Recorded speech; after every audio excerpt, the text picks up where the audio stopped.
कथा में सबसे जरूरी क्या है? संस्कार। विद्वान कथा वाचक बोलते जा रहे हैं, गाते जा रहे हैं, चौपाई बोलते जा रहे हैं। अरे थोड़ा संस्कार भरो ना, समाज को सुधारने का प्रयास किया जाए कि समाज सुधर जाए। बजाओ ताली बजा रहे।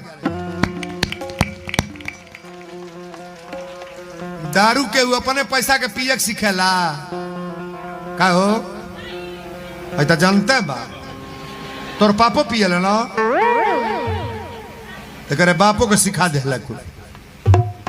पहले में यारे लोग पियावेला, ये ढक्कन ला ना, तीत ना लगी, पीऊ ना, ले पी ले। तो एक ढक्कन पिए लो, मेरा कोई 2 ढक्कन पी ले, नुकसान नहीं करी, फायदा करला। 2 ढक्कन, तीसरा दिन है पौआ भर।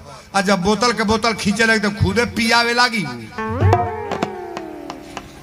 सुरती खाने वालों को दूसरा कोई सिखाया है, बीड़ी पीने वाले को दूसरा कोई सिखाया है, गांजा नशा मदिरा करने वाले दूसरे कोई सिखाया है। और जितने बच्चे खराब हो रहे हैं ये दूसरे बच्चे